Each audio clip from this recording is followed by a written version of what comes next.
আজ গুতাগুতি আর কি দিন রয়েছে না রে মুসলমান। আজ সারা দুনিয়ার মুসলমানের ইমানের উপরে আঘাত আইছে। এই সময় আমরা দুনিয়ার সব মুসলমান এক হওয়ার দরকার আছে না? তুমি এখন আছে না?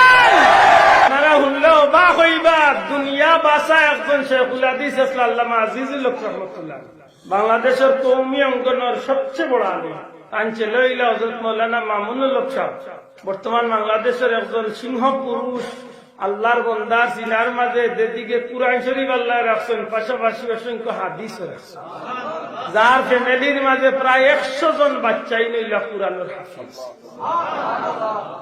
এমন এক মানুষের বিরুদ্ধে আজকে নামমাত্র নামদারি কিছু নাস্তিক মুরতাদরে মিছিল দিরা এমন ব্যক্তিরে গ্রেফতার করতা। আল্লাহর কসম দিয়া কইলাম, মামুনুল হককে গ্রেফতারের হুমকি দেওয়ার না, মূলত মুসলমান হকলের মেরুদণ্ড আঘাত করার হুমকি দেওয়ার। মামুনুল হকরে আক্রমণ আইলে মনে করিও না যে জমিলা ফুলতলিয়া গোয়ালিলার গোয়ালি চিন্তা করবো, সারা দেশের মুসলমান এক হইয়া ময়দান লাগবে।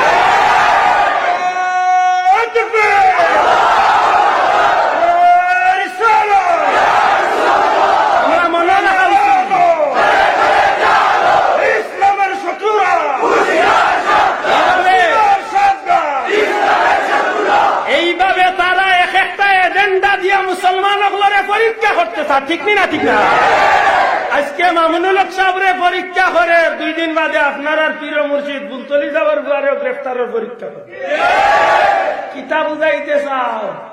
উলুর ফইর উঠলে মোর ভাল লাগি ফইর উঠে, ঠিক নি?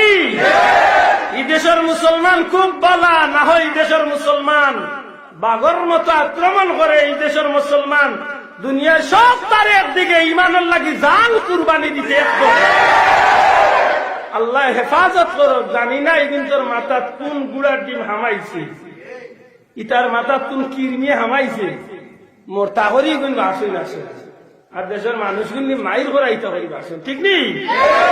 আর নাইলে হোক ইমানে হোক তো আমরা দেশমান শান্তি আসেনি না? নাই আসেনি? বাসা আলহামদুলিল্লাহ।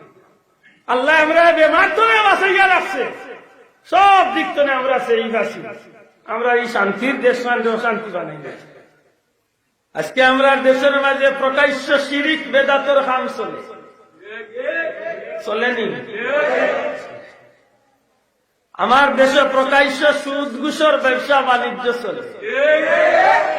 আমার দেশের বেবিচারী, অত্যাচারী, অপহরণ, দর্শন, দুনিয়ায় যত জাতর নিকৃষ্ট কাজ আছে প্রত্যেকটা কাজ আমার দেশে চলে। খালি চলে না, করছে তো করছে নিকৃষ্ট কাম। ও নিকৃষ্ট কাম রে সাপুর দেওয়ার দেখা যায় অনেক সময় নামর ঘরে দি মোহাম্মদ লাগাই, নামর ঘরে দি হাজি লাগাই। এমন মুসলমানও দেখা যায় ও না জায়েজ কাম রে জায়েজ করার লাগি বিচারক যায়।